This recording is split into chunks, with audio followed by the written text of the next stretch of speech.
Hello, everyone, and Happy New Year from Triple Click to you. Kirk Hamilton here. We are off this week. As we mentioned last week, we are taking a break for New Year's Eve, and we'll be back next week with an all-new episode, a very exciting episode, as we always kick off the new year with our predictions bet. So we will settle our bet from last year's predictions, and we will make a whole new crop of predictions for 2026. Of course, one of the things that makes the predictions bet so exciting is that the winner gets to pick a game that the other two will play. And last year, Maddy won, and she picked The Legend of Zelda Ocarina of Time for us to play. And we did play it. We put out an episode about it midway through the year, but we just kept going and recorded a spoiler cast, a Beans cast, for the Maximum Fun members-only feed that we released in September, where we talked about pretty much the back half of the game as a whole. It was a really fun conversation and kind of a more complete one, or at least a good companion to that first discussion of the game.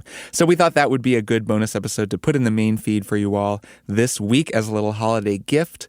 It was a very fun conversation about an amazing game that I at least am so glad that I played all the way through. So that is what you are about to hear. It is our bonus episode for members from September about The Legend of Zelda Ocarina of Time. And just as a reminder, there are a ton of bonus episodes like that you could listen to if you support our show by becoming a member at MaximumFun.org/join. Thank you so much to everyone who is a member. You really make it possible for us to make this show. We always say that. It kind of can lose its meaning because we say it every month, but it is super true. And I at least really appreciate all of you who like this show enough to support it. So I hope you enjoy this conversation about The Legend of Zelda Ocarina of Time, and we will see you all next week for our 2026 predictions. I'm Maddy Myers. I'm Jason Schreier. And I'm Kirk Hamilton, and Hyrule is saved. Yay, we did it. Good job. We did it. We hit Ganon's tail a lot of times with a weapon of our choosing until he died. A hammer. Yeah, the hammer's pretty good. The Megaton hammer's pretty good. Jason and I had the big Goron sword, but Kirk, I don't think you ever got it. Anyway. No, I had the little Goron sword. We're talking about The Legend of Zelda Ocarina of Time today. We are. We completed it. We have beaten it. We watched Sheik become Zelda and then get immediately put into a crystal. And then she helped us later at the very end of that fight. And then Hyrule was set to right. And she told us that is what happened. We could just be a kid again. She told us we could be a kid again and that would also be fine. Kind of a strange, bittersweet ending that we'll get to. But on the main feed, we talked about all of the child dungeons, kind of the first third or so of the game, but we really haven't talked about the adult dungeons at all yet. So I wanted to ask you two, what are your big picture thoughts on the game, and especially the adult, the big boy version of Link's journey? Jason, why don't you go first? Sure. Yeah. Well, Maddy, thank you for making us play this because it was a joy. You're welcome. To play through Ocarina of Time. Like I said in the triple play, I feel like as I'm playing, I'm just like, man, some of the things about this game are annoying me playing it in 2025. But at the same time, it is just such a joy to play. Like, I don't think there was any point in the game that I wasn't just having a good time. And in that sense, it's held up beautifully.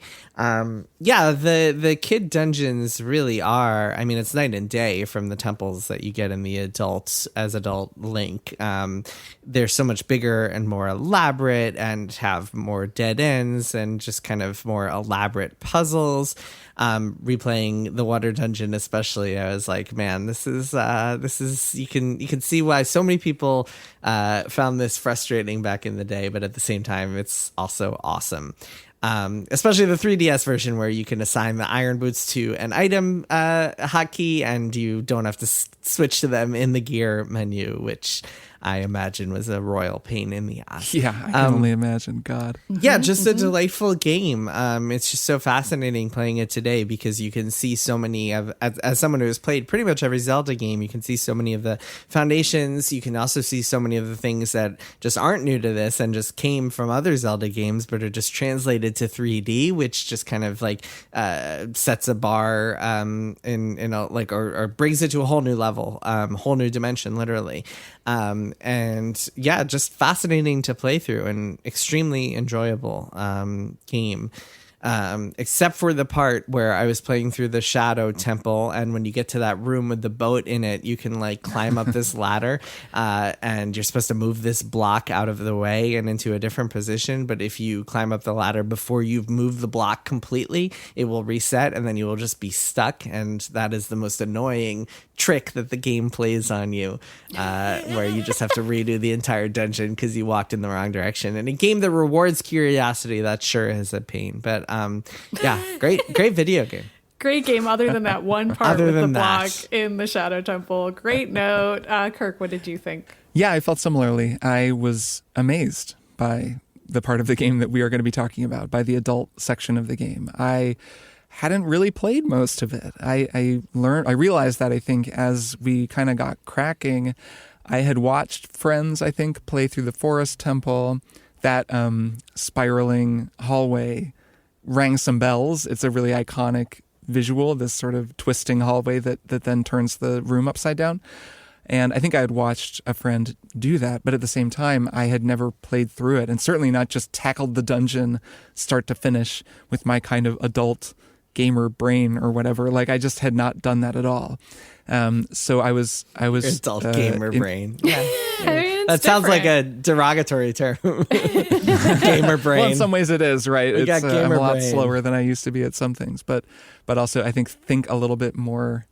I don't know. I have a stronger sense of, like, conceptual sense of things sometimes than I did when I was younger. Though I do want to say, actually, in our triple play of this game, I talked about watching people play it as a kid. This game came out in 1998. I was 18 years old. And it's sort of funny that I have these nostalgic associations with it that feel like childhood because, of course, you are a child in the game, and the game is evoking a feeling of, childhood. But at the same time, I mean, I was 18 years old. I was like about to head off to college. I was watching my friends play this game probably while I was in college, So it's I think that was an interesting sort of disconnect between the way that my memories of the game feel and the truth of it, which was that I was actually a lot older when it came out than my memories tell me, or that my memories feel. Anyways, I thought this was just really, really special. I want to play through all of these 3D Zeldas. I really haven't played them. I played a big chunk of Wind Waker. That's the one I'm most familiar with. I've never played Twilight Princess. Wow. I've played a chunk of Majora's Mask, but never did the thing, which I really want to play that now, especially because it shares so much in common with Ocarina. And then, Jason, on the main timeline you're talking about, or the main feed, you're talking about Oracle of Ages. The main timeline. The main timeline. The timeline split between Bean's cast. Right. and I'll play the Song of Ages and, Yep. transport us back in time. And then on the main feed, you're talking about playing Oracle of Ages, and Yes. I want to play that as well. I mean, this really has made me realize how timeless, no pun intended, these Zelda games are. Yeah. I will say, just as a caution here, is that like Wind Waker and Twilight Princess and Skyward Sword especially, they get slower than Ocarina. And Ocarina already feels slower than like Link to the Past and the 2D games, as I mentioned a couple times on the show. And like it gets slower and slower as you go. That said, those games all have plenty of greatness to them. Like some of the dungeons in Twilight Princess are truly incredible, and Wind Waker has some inventive items, and obviously the art direction of Wind Waker is stunning. And Skyward Sword also has a lot of really cool stuff, including like prototypes for what would become Breath of the Wild. You could see a lot of that, including like a paraglider that you get and some other just really clear links. So there's a lot to love about those games, but I don't think they're like as I don't want to say perfect, but as kind of thorough. They're not as beloved as this one, I think. Yeah, definitely not as Like beloved. Ocarina but is also really just, held up as one of the greats. Definitely, but as a whole package, I think those games have a lot of greatness to them, but the entire package is a little bit weaker than Ocarina and some of the 2D games, I would say, at least in my opinion. Mm-hmm. Something I've noticed, though, is that that may be true, but this type of game, the Zelda type of game, is very familiar to me, and I've played a lot of games that are influenced by Zelda. Going back and playing, especially this one, especially Ocarina, which is kind of one of the foundational games, it's just a reminder of how much I like this type of game. I mean, it's really just a puzzle-solving environmental, like that's what it is. I mean, I know there's like you get in sword fights kind of, but they're never difficult, and the boss fights are kind of a joke, and maybe they weren't at the time, but like I never felt challenged by them. But like the game is just going into a dungeon and then watching as it grows ever more elaborate and building this, map in my mind of all the ways that it works and realizing, what each button or each key might unlock and just watching it grow. And that feeling is amazing. And it just repeated over and over. I was so struck by how good the later game dungeons are, particularly the Shadow Temple, the Water Temple. Really those two are so complex and interesting. The narrative that they tell as you work through them, like the story of exploring the dungeon, is so exciting and cool. I really was so captivated by it that even if the other games don't quite reach those highs or don't hold together as like a full contiguous unit quite as well, just going and playing through a bunch more Zelda dungeons would be wonderful. I actually played a bunch of Skyward Sword, and that game has great dungeons for all the things that people hold against it. And like, I totally want to go back and play that Switch version and just play through the whole thing and enjoy the dungeons, enjoy that feeling. That Twilight Princess you got to play, especially. There's one dungeon in Twilight Princess that's like a big house, and it's got a little Resident Evil. Yeah, it kind of does. It's like a. Yeah, it's a lot of little spooky parts of Twilight Princess. I can't wait. It's a snow that sounds house, great. Yeti house. I think that's right. And it's interesting. I think back to the era, like early 2010s, pre-Breath of the Wild, when a lot of people were critiquing Zelda. And one of the big critiques I remember seeing on YouTube videos and the like was that the dungeons in Zelda games kind of give you this illusion of open possibility, but they're actually really linear, and like you're just walking in this straight path. I remember this one video. I don't remember where it was, but it was just kind of showing the map of a Zelda dungeon and how, like, despite the fact that it seemed really big, you could only really go on this one pathway.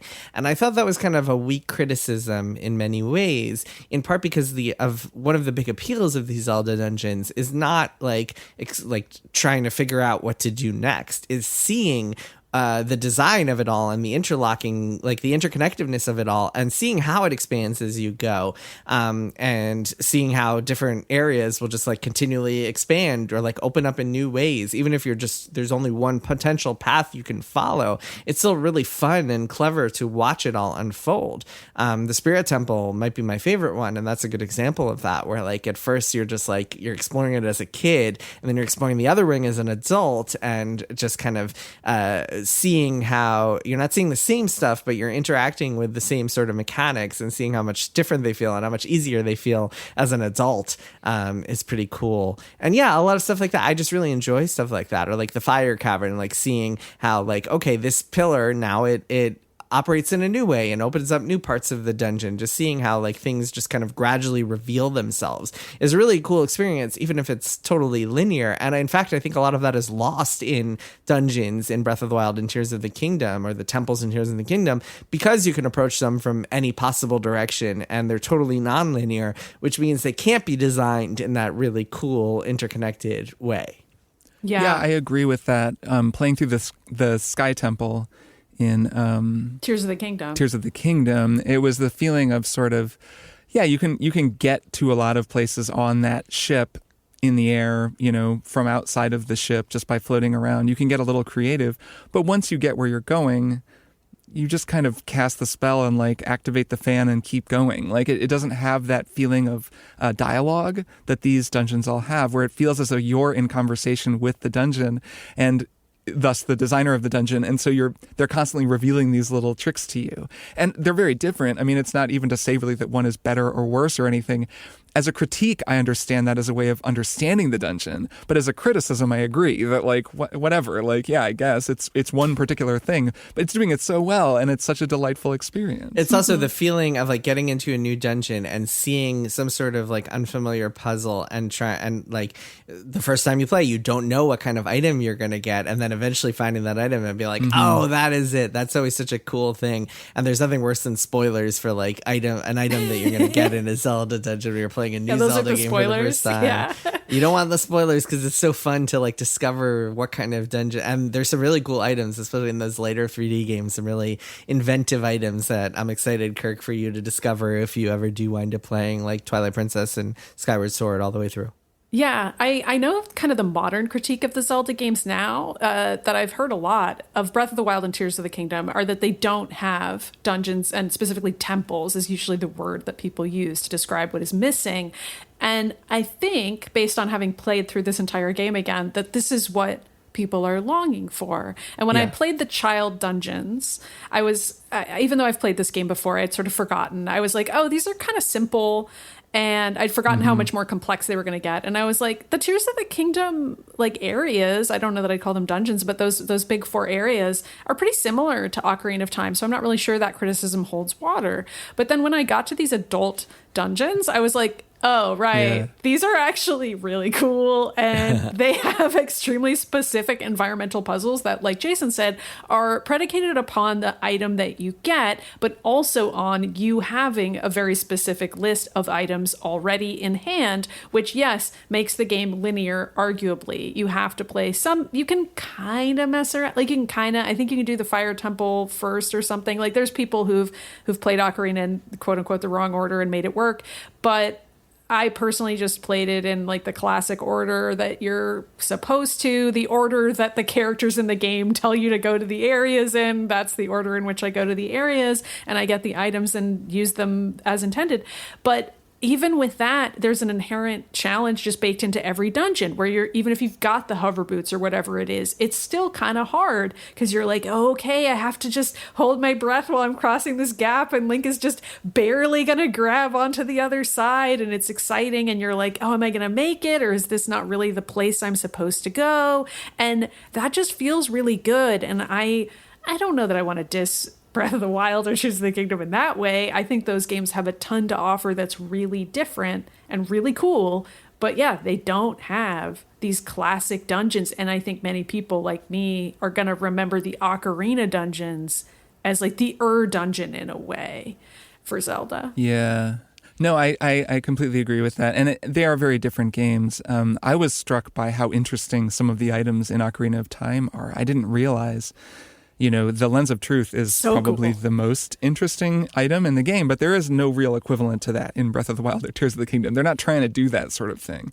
The iron boots are a similar idea where you have these boots that really you just use in this one instance and then sometimes out in the world, but they're really just for this one dungeon. But then as a result, they combine with the design of the dungeon to make for this incredibly mechanically dense and variable experience. And that's so cool. I mean, it really sticks with you once you've made your way through the water temple, this experience, because the item that you're using is just so distinct. And then the Lens of Truth, I mean, I just really didn't know that was a thing in this game, that you can get an item where every time you press a button, it reveals a second layer to the world, and there's all kinds of stuff hidden, and then the dungeons are designed around it.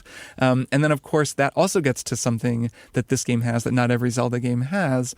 I remember this with A Link Between Worlds, this coming up, and Jason, I believe this was a criticism that you made, being a Zelda fan, that in that game, you could get any of the items at any time. There's a sort of a store, and you would go and you could rent them, but then eventually you would go to the dungeon and you would unlock them. But you were able to get any of the main sort of puzzle-solving items, the boomerang, the bow and arrow, etc., the hook shot, from the start. And so then as a result, it kind of limited the design of the puzzles, like of the dungeons, because you didn't know what anyone had at any given time. Basically, it was more open-ended. And then as a result, you couldn't have as curated of a puzzle-solving experience. Well, so the way it worked was each dungeon was tied to a specific item, and then so you only needed that item. So it was very obvious when you got through that dungeon that every single puzzle you were going to have to solve there only required whatever item was tied to it. Right. That's right, I suppose. Yeah, and then the dungeons were, you could tackle them in any order. So it wasn't until the very end that you were in a dungeon where it was like, okay, you must have all the items, and now you can kind of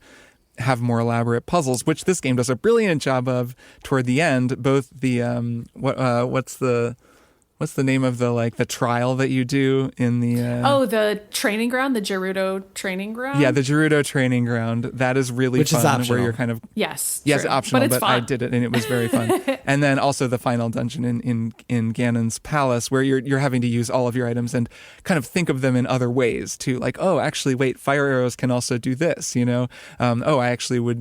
I can use the lens of truth to see this, and you have to kind of dig into your whole bag. And because you have all these unique items, the puzzles just seem incredibly rich and complicated and really fun to kind of puzzle out. Mm-hmm. And there are parts of the game that just become trivially easy in a fun way as soon as you have an item. Like, to just give an example, like, I don't know why, but I just totally forgot that when you're fighting Bongo Bongo, you have to use the lens of truth in order to see him. Otherwise, he's just two big hands. And I was just trying to hit the hands because I kind of remembered, like, right, you hit the hands and they kind of stun them. And isn't that how this boss fight works? And I just kept dying and being like, I guess I'm not doing enough damage to the hands. And then I was like, wait, there's like a whole other piece of this. But like a lot of the game is kind of like that, where it's like, it becomes a cinch as soon as you have the item that you need or the applicable item. And that's like something that I think of in a kind of classically Nintendo game way. It's like what I like about the Mario Odyssey boss fights and many other Mario fights, where it's like, once you know what to do, it's easy in a fun way. And you feel like you've figured it out. You're almost like tricking the game in some way. And like, as you're collecting items in this game, you feel more and more powerful. And the game rewards you for that by being like, okay, buddy, you've got the hook shot and the arrows and the mirror shield. Well, now I'm going to make you do a puzzle where you need all three of those, and you need to like actually think about what you're going to do next and consider every single item that you have in your arsenal, because the puzzles are going to take advantage of every single one. And that just is more inherently interesting to me than something like the Link Between Worlds example, where it's like, okay, this one's going to be the hookshot dungeon. You don't really need the bow and arrow for this one. Right. Yeah, it doesn't matter. Yeah, it really strikes me that these games are such puzzle games. They're just puzzle games, top to bottom. Like, that is what they are, because even the boss fights are puzzles, because as you say, once you figure out what you're supposed to do, it's not hard at all. And, anytime I referred to a guide, it would just say, yeah, here's what you do. It's going to take you 5 seconds to beat this boss. And then I just would crush the boss and move on.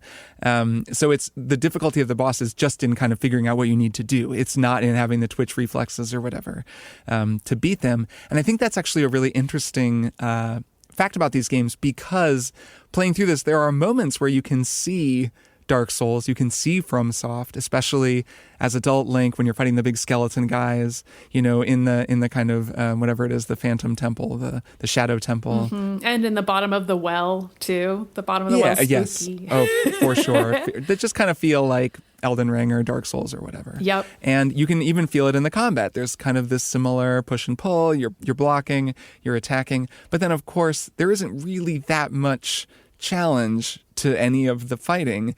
And then what challenge there is mostly in just figuring out what you need to do, where Dark Souls really went in a different direction. And those games are about the combat challenge and the sort of fighting game design of the fights. And you do kind of figure out, okay, this guy has this move and this move and this move. He's vulnerable to this. If I go over here, then like the ceiling will fall on him. Whatever. There are some kind of things you figure out, but it's not the same kind of game. And that's cool. I mean, they went in their own direction and they did something really successful that's really neat and has its own identity that started with Zelda, but it is very striking playing Ocarina and seeing how dramatically different, how far away it is from a FromSoft game, despite having this sort of shared DNA. Yeah. Man, I think you bring up the Souls games, and that's a great comparison point, and you can see the foundation here, obviously. But like, I think it's worth noting here that like, in addition to these being amazing puzzle games and having these incredible dungeons that we all just experienced, this is also a game that like invented so many things. I feel like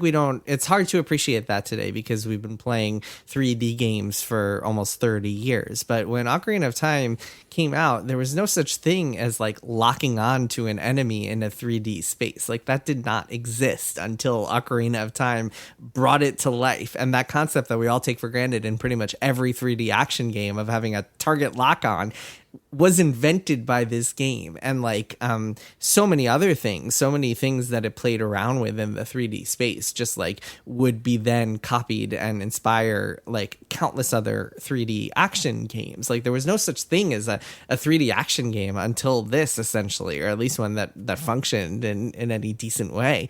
And for Nintendo and the people who made Ocarina of Time to be simultaneously inventing a genre while also creating these incredible puzzle boxes and dungeons and items with these completely original, in a lot of cases, just inventive ideas, and also translating a lot of the 2D items in 3D, which itself is just a remarkable feat. For that all to be done at the same time, like you are creating a genre and also just making this amazing game. I mean, what an accomplishment, man. Like in the 90s, that was like the reason that it's like the highest rated game of all time is because it accomplished both of those things in the 90s. And I think revisiting today, again, we can appreciate so much of it, but like it's hard to remember what the state of 3D games was like in 1998 when this game came out. Yeah, I would have loved to hear those conversations, especially between the design team working on the water temple, just because to think of it in that context that you mentioned, Jason, that these people were designing a 3D dungeon and figuring out how a 3D dungeon might work, and then really going for it and assuming a lot of 3D, sort of spatial puzzle solving and ability on the part of the player. Like it's a hard dungeon. You spend a lot of time thinking, okay, wait, right, there was that one room where I can swim up if I raise the water up, but I actually have to raise the water down first so I can get over on the second floor and then connect through, and then, okay, but I can get to where I raise the water back up, and then that'll get it higher so I can take the boots off and I can go up. And you're like having to think these incredibly complicated then paths. You're like, shit, I forgot to get the key at the very bottom. I have to do all that again. Right. And then like that they would have to figure out how to design that at a time when doing something like that was just a totally new thing to be doing is remarkable, and that they did it so well is doubly remarkable. And on top of that, like playing around with time travel and like different like to have like adult Link and young Link with different animations. Like I was reading an Iwata Asks about this, and from what I understand, they did mostly map the adult Link animations onto the child Link ones and then just like changed a couple things. But even that is so much work. I can't even imagine. Like it's like these are two completely different body models of characters, and you're designing puzzles around them. And like we've kind of talked about, like it's the Spirit Temple where you have to start out as child Link and like you crawl through a little hole and you do part of the dungeon as him, and then you time travel and you're adult Link again and you do the rest of the dungeon. Like even just the creativity of that idea is so fun. But I also get why they only did it once, because it's like, all right, this game is complicated enough. We're not going to design more than one dungeon where you need to be a kid and an adult, because this is ridiculous. Well, yeah, that's the one thing that I think is missing from this game is that like unless you're doing a lot of optional stuff, which is so unnecessary in this game, like you don't even need money in this game. If you don't. The rupees are such a silly reward by a certain point. Absolutely useless. I got the Giant's Wallet just because it bothered me anytime I wasn't able to collect rupees, but I literally never bought anything, I think, in the entire... I mean, I bought some bombs once. Sometimes you need bombs or arrows a couple times, so that's about it. The one thing that I think is kind of lacking is that they don't really play around with the time travel that much. Like there are a couple of moments here and there where it's like, oh, you're the guy from 7 years ago, and here's the sun that I named after you, and there's a couple like fun moments like that. But like basically, yeah, exactly. And the beanstalks, again, that's all optional. There aren't a ton of like puzzles where you have to do something in the past and then it impacts the future in some creative and clever way, or like you have to go back and forth a bunch of times, which is too bad because Chrono Trigger had done that in a really fun way a few years before this. So that concept had been played around with. But again, I think because they were trying to do so many other things that like it would have been very difficult to pull that off. Yeah, you can imagine that being a lot more difficult with the 3D space. Oh, yeah. It does feel, playing this game again, I also was thinking about how like it feels like there is some cut content in this game, or some ideas that they wanted to play around more with but didn't get a chance to. Two things struck me. One is the ice arrows, which you can get and then I guess use, but like you don't need I them. don't think I don't ever know what did. they're for. You don't need yeah, to and use I them got ever. them, but you don't need to use them. And the other is the golden gauntlets, which you use probably 3 times. You can Maybe, leave. I don't know if yeah. you guys realize this. You can leave Ganon's castle and then use it to like get a reward from the fairy, where the fairy Yes. is who gives you Din's fire. The like damage Looking reduction. at a damage is an reduction, incredible yeah. buff. Yes, and it's worth doing, I guess, if you want the fight to be even easier, which why not? Yeah, I went up to that huge, chunk of rock or whatever that you can only use with you can only move with the golden gauntlets. And for a brief minute, the prompt like grab came up.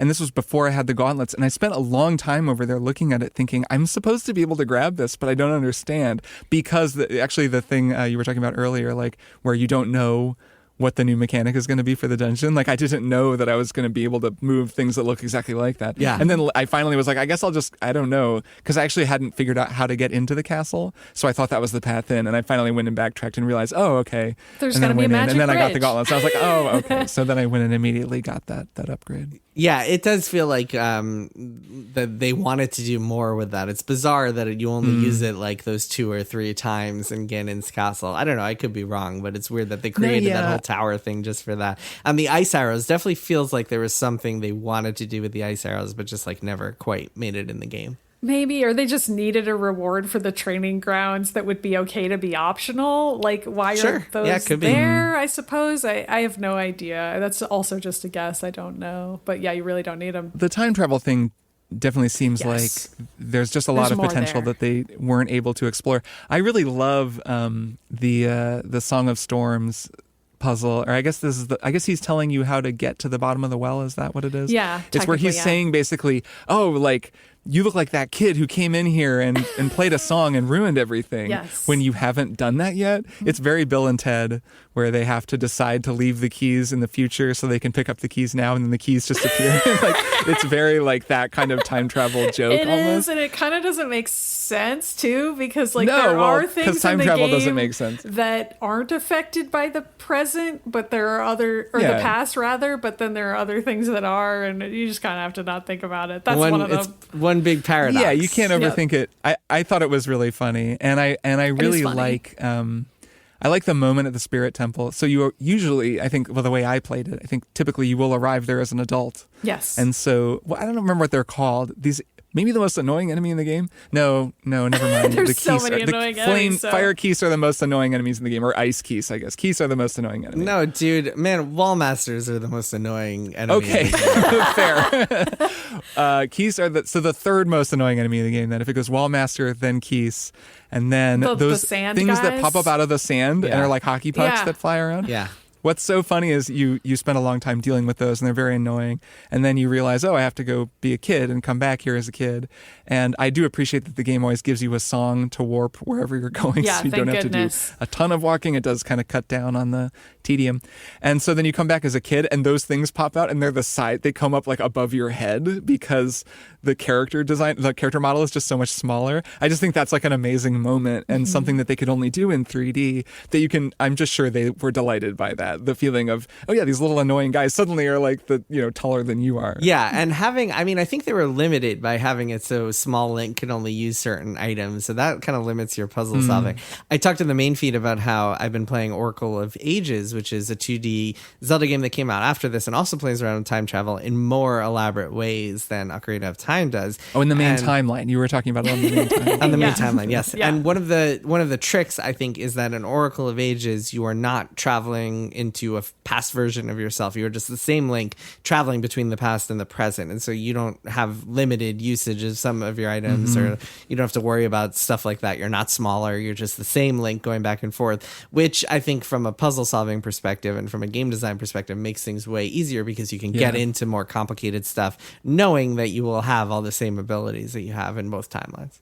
Yeah. Do you think that when Link goes to put the sword in, or take the sword out. Like, do you think he kind of has to brace himself for that? Because it's a little bit bones are existentially crunching. horrifying.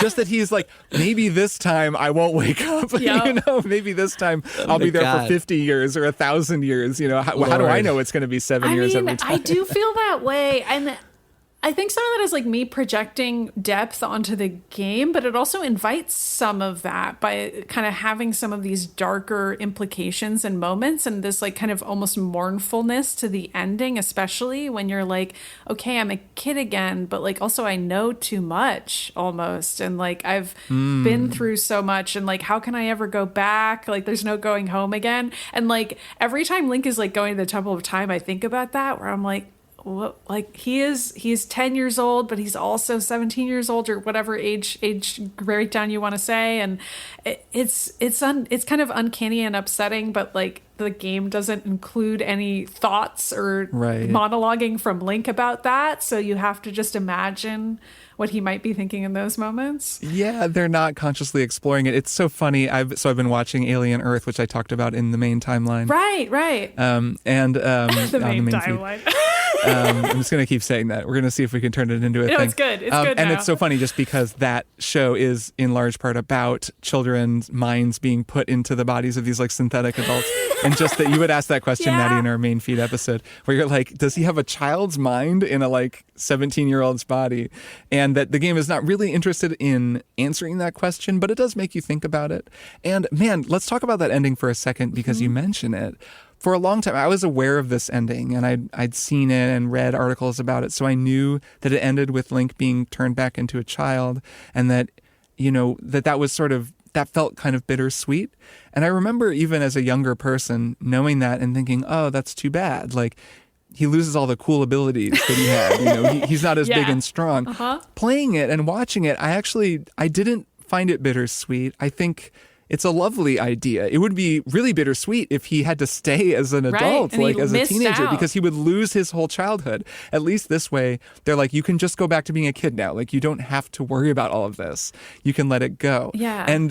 But it does raise that question. You're right, Maddy. I hadn't really thought about it. But like that he's been through it all still. He's been through all this. He knows this happens. So he'll be like sitting in school or whatever with the other fairy kids. And he's like, you guys haven't seen the shit I've seen. I fought a god. And you never will because I protected you from it. Because like in the ending of this game, which sort of introduces this idea of the splitting of the Zelda timelines that like Zelda fans, including me, are so fond of. Is that he goes back in time to be himself as a child, and for some reason the king believes him. I like that we never have to see this scene where this unfolds. Like, even though Zelda kind of has a premonition about it, I guess she needs like the additional weight of this other random kid coming in and being like, guys, you gotta watch out for this Ganondorf fellow. He's gonna turn on all of us and unlock evil and like master the Triforce and have it be just the power Triforce and all this other stuff. And like these two kids are believed, which is also kind of a charming fantasy in and of itself, especially as an adult playing it.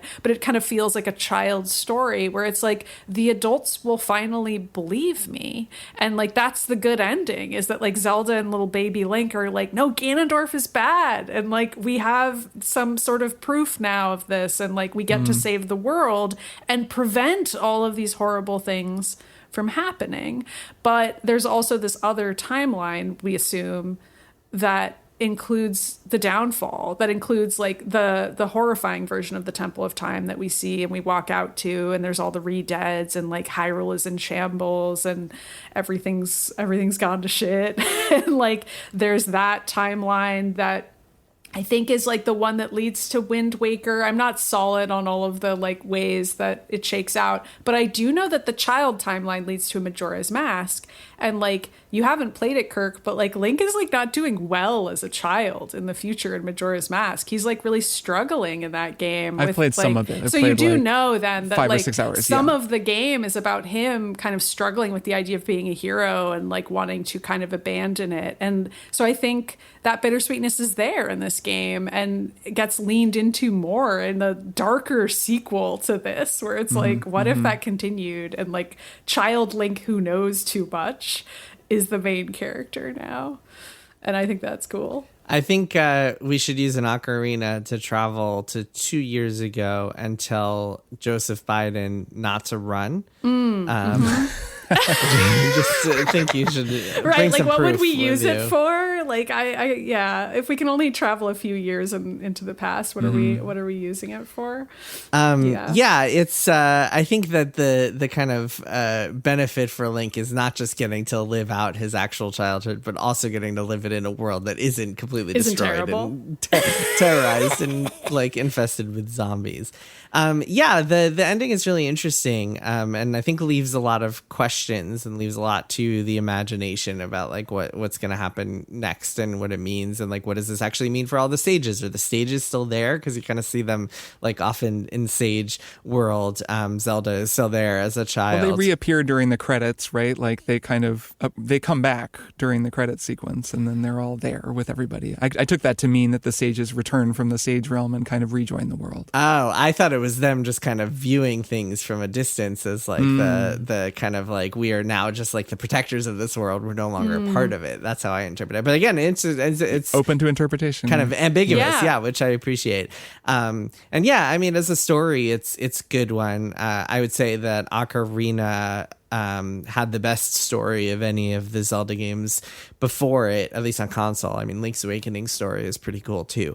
But Ocarina definitely took storytelling to a new level. And I think it being in 3D allowed for that, because suddenly you could have cinematics and you could have facial expressions. And Kirk, you mentioned in the triple play about those shots of like Navi POV, like flying around Kokiri village. And a lot of cool stuff there that I think whatever you lose moving from 2D to 3D, whatever you lose in kind of the gorgeousness of the sprites and the quickness and efficiency of like rooms and temples and screens and stuff, you gain in story and narrative capabilities and a lot of other cool stuff too, including having to look at Link's ear when you throw a boomerang.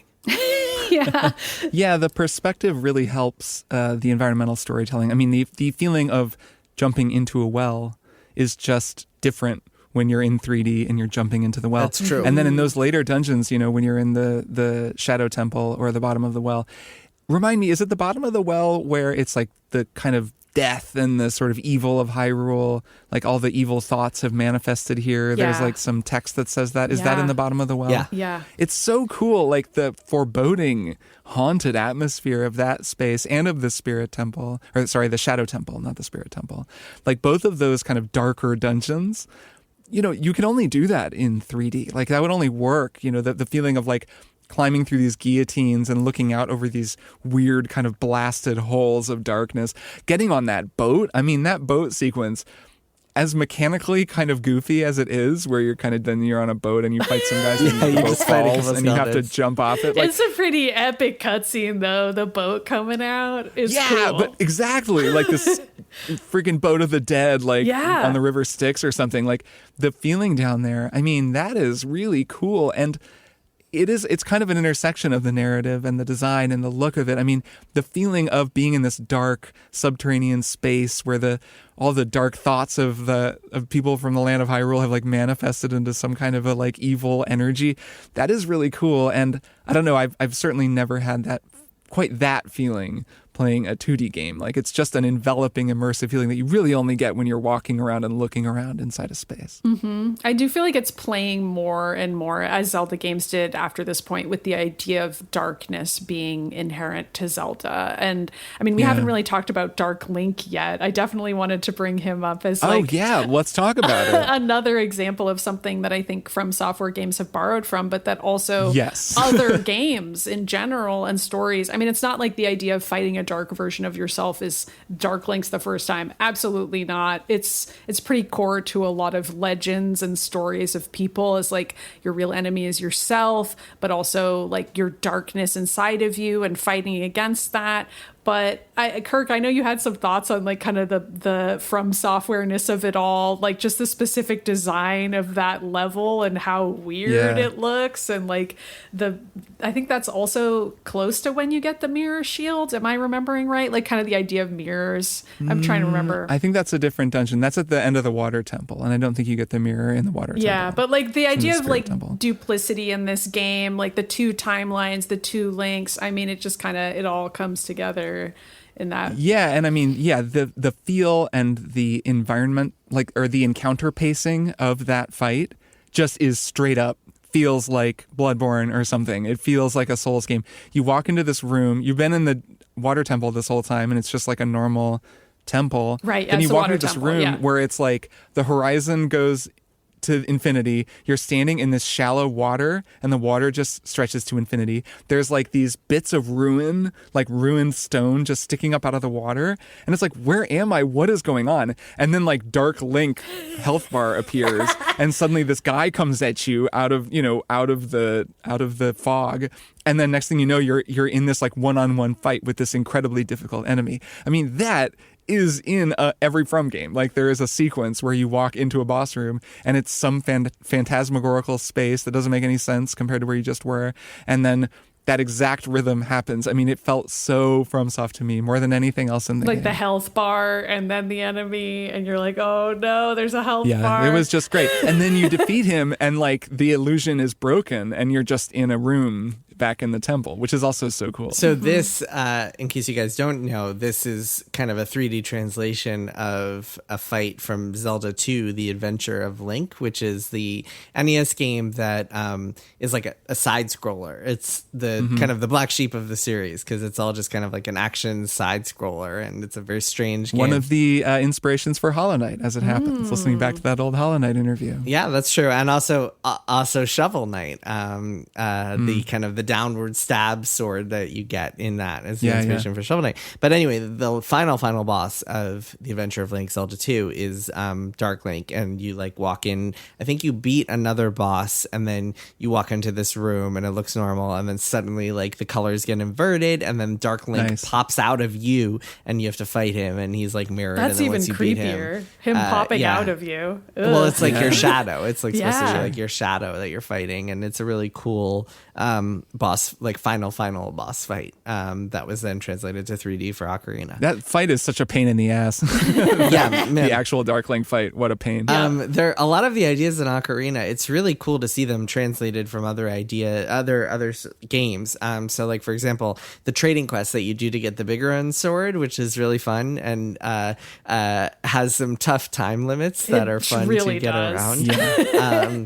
That is kind of an evolution of the trading quest from Link's Awakening. And in Link's Awakening, it's a little bit sillier. You are getting these just kind of random, hilarious items like a banana or like a stick, and you have to figure out what to do with them. I think a beehive is one of them. I'm not remembering exactly what they are. And there are like 10 of them. And you just like, as you're playing through the game, it's just something you have on the side as like a side quest. And then at the end of it, you get the super powerful boomerang.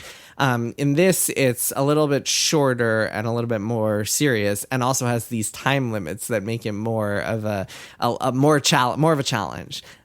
Which again is just a really cool thing to see, that just is an evolution of like what the 2D games did, except now in 3D. So now instead of just kind of like wandering around the world and trying to figure out where to give something, you have this time limit that forces you to learn the open world and how things connect. And for that final time limit, I thought this was really cool. The final thing it asks you to do is you have to get these eye drops and bring them to Biggoron, who's on top of Death Mountain, all the way from Lake Hylia.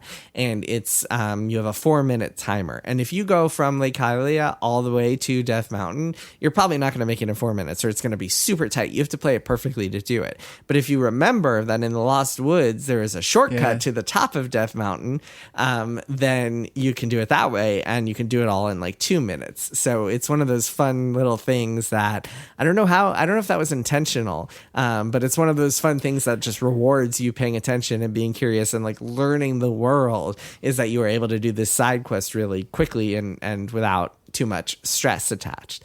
And by the way, you can't use fast travel. You can't use the fast travel songs to do it. You can't, and that's part of it. And if you do, it's automatically going to disqualify you. I think it's intentional for the reason you said, which is that by that point in the game, or by the point that you're going to get rewarded with the Bigoron sword, you should know the world well enough to know all the shortcuts. And that's your reward in some ways, is that you're like, okay, well, I've already been running to and fro, and maybe you haven't yet unlocked those Ocarina songs. Like some of them, Sheik takes his time teaching you what they are, and you're like, okay, I guess I'm gonna have to run around and figure out where to go. But yeah, I think it's like that's your reward for knowing this relatively small but still just big enough open world. And you can use Epona, so like that's another thing that I'm like, I'm surely this isn't, you can't do it without her. But like I think this is also one of the early open world games where you can call your horse, like kind of speaking of things that were relatively new. I'm not sure if it's the first one, but it's certainly one of the ones I remember, where like calling your horse from anywhere and kind of having her magically appear, but also having her kind of help assuage the distances of the open world, which are just like a little too long for you to want to walk. Like that kind of helps the world cohere into something that I think other games emulated again, where it's like it just needs to be just big enough. It doesn't need to be so big. And I've named many horses Epona after this horse because I'm like, she's the open world horse. Maddy, that's a really good point that I hadn't even thought about. Like so many, that mechanic of like calling your horse is just casually invented by this game. Like so many mechanics. Yeah, I mentioned the Z targeting because that's the biggest one. Yeah. I don't think so. I don't think it ever happened before that game, because when like in 2D spaces, I mean, there's certainly games where you could ride horses or ride things. You could ride Yoshi in Super Mario World, but like there weren't 3D big open world games where you would need to just be able to call your mount from anywhere. I don't know. I could be wrong, but like certainly feels like something that Ocarina of Time invented. And certainly there must be a long list somewhere of these just like mechanics that we've seen in a billion open world games that were just casually invented by Ocarina of Time. Yeah.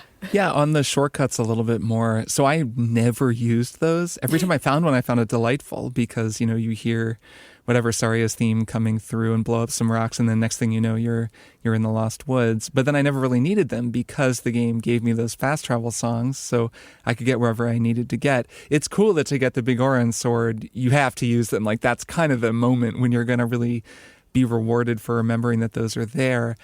I wonder, first of all, if there's a map anywhere that indicates whether those shortcuts make any sort of geographic sense or not, because I'm actually not sure. Yeah, I'm not sure they do. The Lost Woods is they're in the Lost Woods, and the Lost Woods plays by its own kind of magic. That's a good point. Yeah. It's a little bit magical. That's a good point. Also, the shortcut songs aren't that useful because like the water one takes you to Lake Hylia. If you want to go to Zora's gotta be realm, its own. then well, I guess I got everything pretty much except the Bigoron sword, and I never used the shortcuts. Like I found, if you don't need the Bigoron sword, then you're fine. That's more my point, is that like you don't totally need them. Like you're not going to be using them constantly because you do have a fast way of, especially getting back to the Temple of Time, and because the castle town is right next to Kakariko Village, like so much of what you do is like right over there.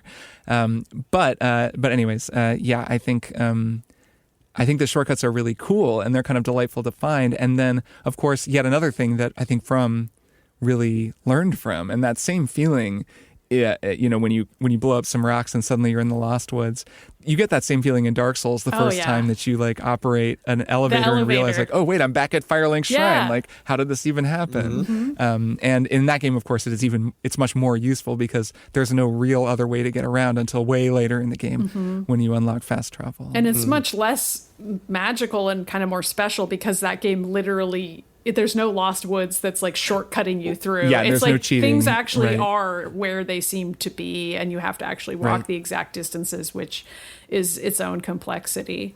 I have no transition, but I did want to talk about the Zelda Sheik thing because it's the other thing that makes this game famous and is something I really love about it. I've always been kind of sad that like this is the only game in which Sheik appears. I think it's like a really cool conceit for Zelda to just go and train to become a ninja for 7 years and like you don't see it happen, and like you just kind of get to reap the benefits by being in your weird child mind teenage body of her just already knowing all this stuff and being ahead of you. But like the idea of Zelda being ahead of you and also often being like a little older than Link is like a long tradition that I've really enjoyed about these games, and that is kind of carried over here because it's part of why in my own headcanon I see Link as like kind of being younger even when he's older, is because she's seen it all. She knows it all. Yeah, she lived the 7 years. Yeah. And trained to be a ninja in the intervening time. And like I just think that's so sick.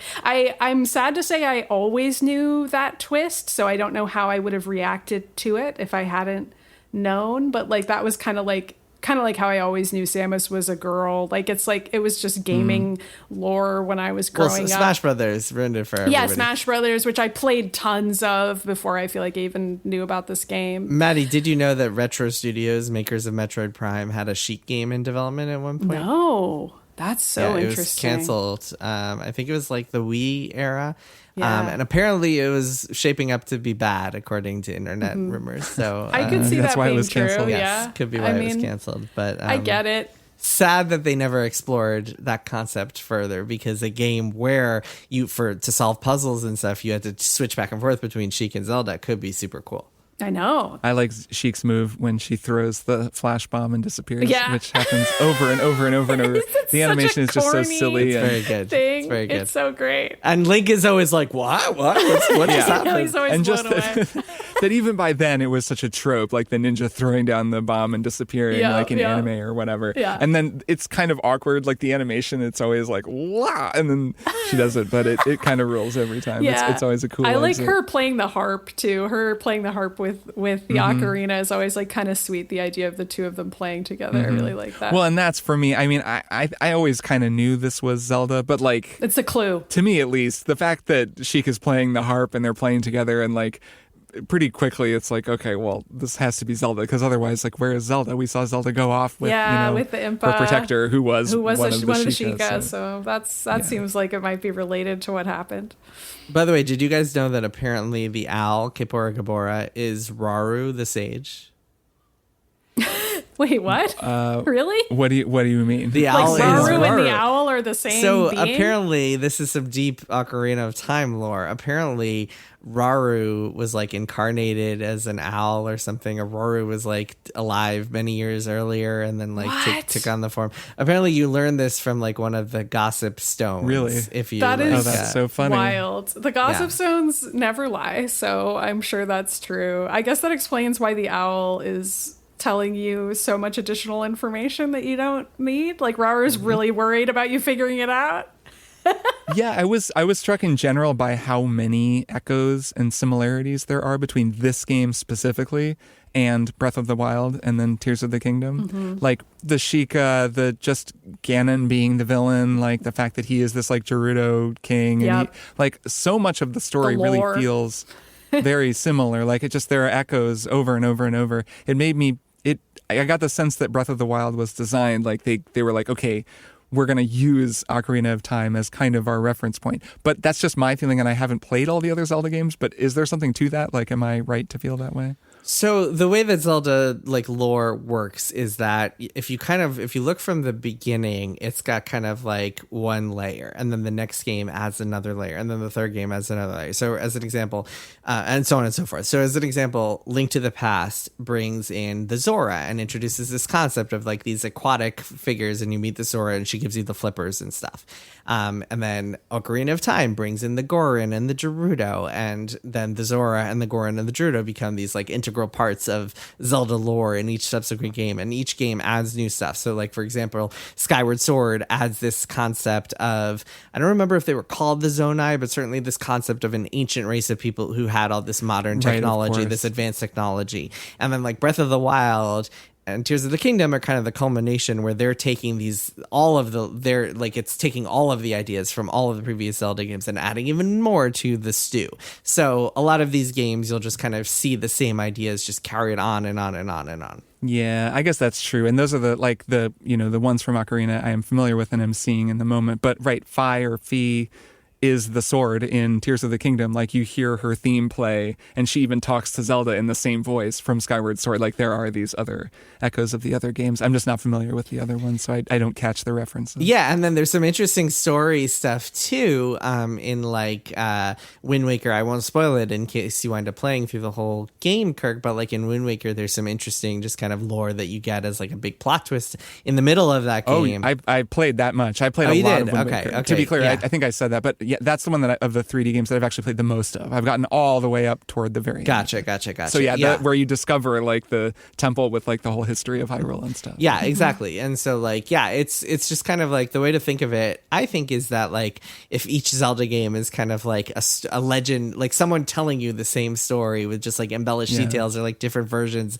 of the same story. Like, oh, you remember the Legend of Zelda? This is what happened. It's a big game of telephone. Like each teller adds some new details. You're like, well, everyone knows his version. I'm going to add mine. Exactly. Or like more archaeological digs discover something where we're like, oh, actually, we didn't really understand what the deal was with the Zora before. We just knew a little bit, and like now here's a more detailed picture. And then like the next dig, they're like, oh, actually, whoa, there were these huge octopus spider monster robots that everyone had to fight that apparently covered the world. Yeah. But Kirk, I feel like I did also notice, at least when you're like breaking into the Gerudo Fortress, like that part did really remind me of Tears of the Kingdom as well, or Breath of the Wild specifically, I guess is when Link has to cross-dress. Well, because there is a part where you break into the Gerudo Fortress. And it's like that part is really similar, and I was like, that feels almost like somebody played Ocarina of Time and was like, but what if Link was wearing a really cute outfit like all the ladies here? He could probably pass. Like that could be something that could work. What this game needs is a tedious stealth sequence just thrown right into the middle, right when you had a head of steam. Okay, but actually though, that part of Ocarina, like we complained about the castle guards, but like that Gerudo Fortress is my least favorite part of it. If you want to see how quickly I can look up a guide, I also looked up a guide playing for that. Yeah, sequence. that's the one. So the problem with that is, in a game with like immaculate design most of the time, the level design in that is so bad because it's just so confusing. All of the rooms look identical. It's just like, it's one of those sections that is just like you're doing yourself a disservice if you don't just look up a guide on how to do it, because it's just not fun to figure out on your own.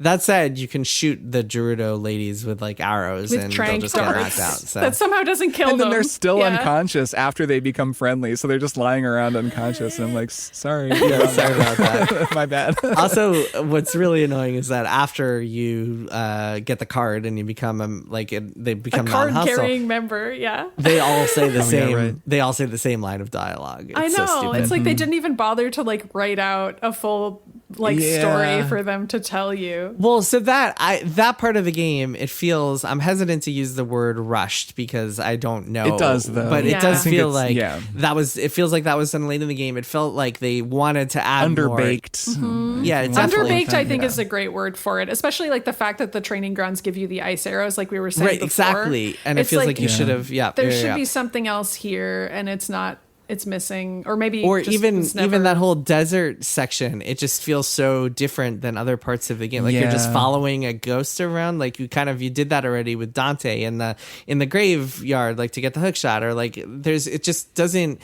like have that same kind of.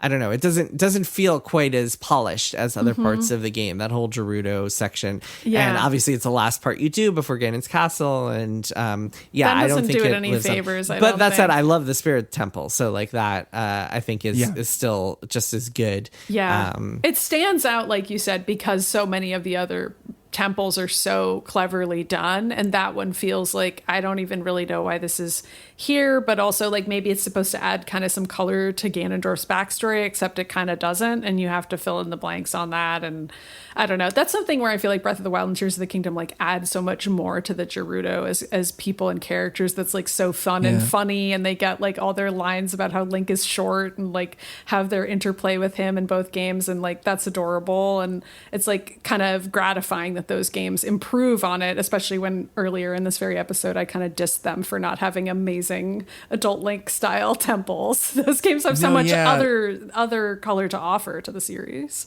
Something I really like that both of the recent games do is that they'll have characters from the different regions out on pilgrimages or just around. Yes. There's the Goron guy who's out. Yep. You run into him from time to time. There are the ladies who are trying to date. Who are like one, who's just like, I got to find a guy somewhere, man. Yeah. But just that they're are on various, quests around. And so you get a feel that like each of these cultures sort of intermingles within the world, and it's just cool. It makes the world feel a little more alive and gives you a better sense of each of these different places and the people. Yeah, storytelling wise, you can see that their chops just like continue to evolve, because I feel like the Zelda story, Ocarina is way better at storytelling than Link to the Past, and then from there, like Wind Waker is even better, and like I think Tears of the Kingdom is kind of like the best like Zelda form of Zelda storytelling yet. Even if you aren't a huge fan of like the non-linear way that the tiers work, I think the micro stories of like getting to each inn and like talking to the characters and how hilarious, like there's so many funny moments where you're like taking pictures of people or just like running into like these hilarious NPCs. I feel like that is has just gotten better over time, the way that Zelda dialogue works and stories are told. Going back, I played a lot of Tears of the Kingdom just sort of for fun when the Switch 2 came out, and man, also the main story of Tears of the Kingdom, like the fact that that there was this missed hand clasp that Link misses her and Zelda falls into darkness, and then the whole game is like built around this motif of like hands coming together, and you shake hands with everyone, and there's a sound that plays in the music, this like clap, and it builds and builds and builds, and the whole game is like building toward the moment at the end when he like finally catches her. It's awesome, and like they have not done something, for me at least, that was as effective as that was for me, where it like rocked my world the first time. And then each time I see it, like replaying the game, I was like, this is so good. Like now that I know where this is going and how it's all structured. So I totally agree that they've really just continually upped the ante on the storytelling in these games. Mm-hmm. I agree too. Although it has been, just to kind of bring this episode to a close, really wonderful to like play a game that for me is where it all started in terms of the open world Zelda era, and that it just laid the groundwork for so many of the storytelling tropes and just wacky things about Zelda that I love so much. Like, it was just a joy to play through this, and I'm so glad we did it, and I'm really happy that you two enjoyed this game as much as I did. It's so totally fun. Agree. This was a great pick, Maddie. I'm like so glad that I played through it. This was like a total delight. Yeah. Yes, completely agree. Can I do one more nitpick? Please, I just remembered. I meant to say this by complaining about things. Let's conclude with a nitpick. This is in classic game review format. It's like you fit your one criticism at the very end of the review. Well, no, I started this episode with a nitpick about the Shadow Temple, and now I have one more nitpick. It's the old nitpick sandwich. Exactly. Put the nice stuff in the middle. All the good stuff in the middle, all the fluff in the middle, and here are the harsh edges, the burnt edges. The two like ends of the bread that are at the end of the sandwich for some reason. Yeah, the heels. So, in the Fire Temple, there was one. So I was thinking about Zelda rhythms and how like the puzzles in Zelda games are never really that tricky. Like you always feel like you know what to do and you just have to execute. And that's part of the fun rhythm to it, is that like you always just feel like, oh, got this, I'm a genius, got this, I'm a genius, et cetera, et cetera. Yeah.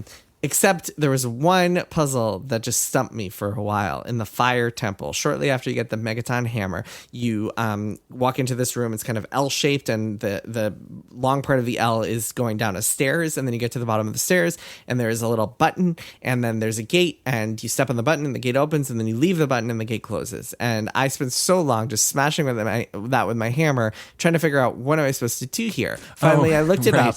Turns out you're supposed to go to the beginning and get the little crates and put them on the button. Now, I should have known this because Zelda, like all Zelda games, have that kind of puzzle where you have to push a crate onto a button.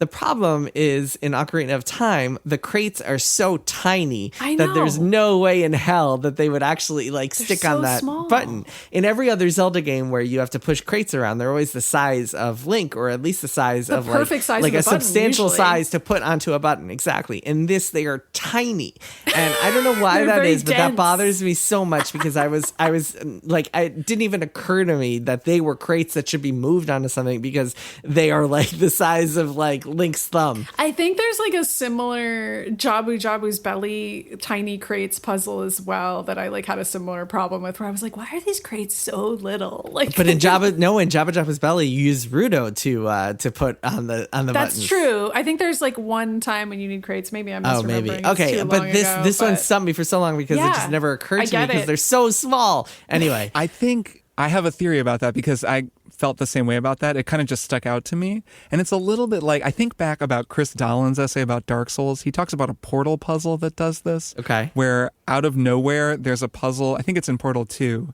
where you have to figure out like which of these cubes like doesn't look like the other ones.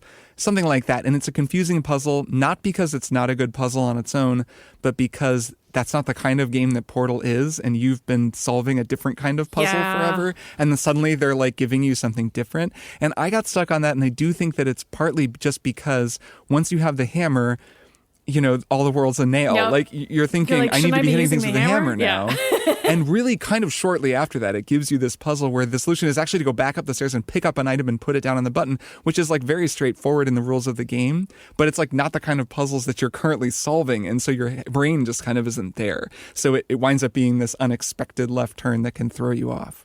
Yeah. But also the crate's just too small. That's the real problem. The crates are too small. Totally agree. So 7 out of 10. So yeah, this 7 out of 10, game, kind of a sorry, mixed guys. bag. Mixed bag is what we Definitely a say. mixed bag. Fans of the genre will like it, but Oh it might my push God. newcomers away. We can't conclude the episode by saying that. It's a 10 out of 10 in my heart. I love this game. It sticks in my memory, and you know, all the things I dislike about it, I still kind of have a soft spot for, despite it all. And yeah, I'm glad we played it. Any other final thoughts before we just put the sword back in the stone and become children again forever? No, what a lovely experience, and we should play another Zelda we should keep game playing soon Zeldas. and just talk about it. Yeah. Yeah, I mean, I would not be averse to either of you picking whatever Zelda games you want for bets in the future. And like, if every year someone wins and we play a Zelda game, that would be Not a nice. bad Just thing. all Zelda. Then we'd have to wait 2 years. No, let's just play a Zelda game. Like in January when it's like there's no new games coming out. Let's just play a Zelda. Yeah, game. we should always remember that Zelda's there for us. Anytime we're like, what should we do on the show? We could just play exactly. a Zelda game. It's Exactly. always there. Just play a Zelda game. It is the series that we have dedicated the most episodes to already, so we might as well keep that streak going. And even when we talk about FromSoft games, we're actually talking about Zelda, folks. You heard it here true. first. It's all Zelda. It's all when it comes Zelda. down to it. It's Zelda's all the way down. And with that, we leave you. Thanks so much for being a Max Fun member. You are, if you're listening to this, and we appreciate every single one of you. And that's been our episode. And now we return to Hyrule as children, but it's going to be way better because Ganondorf isn't going to be around. We'll see you next time in the main See ya timeline. next time.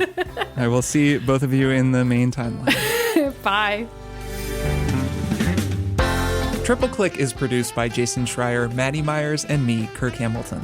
I edit and mix the show and also wrote our theme music. Our show art is by Tom DJ. Some of the games and products we talked about on this episode may have been sent to us for free for review consideration. You can find a link to our ethics policy in the show notes. Triple Click is a proud member of the Maximum Fun Podcast Network, and if you're listening to this bonus episode, it means you're already a member, so thank you. We really appreciate your support. Find us on Twitter at TripleClickPod, send email to tripleclick@MaximumFun.org, and find a link to our Discord in the show notes. Thanks for listening.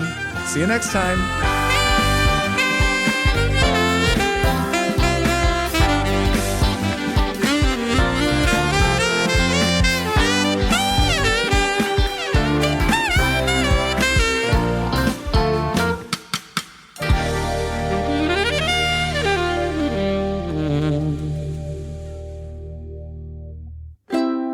Maximum Fun, a worker-owned network. of artist-owned shows. Supported Directly by you.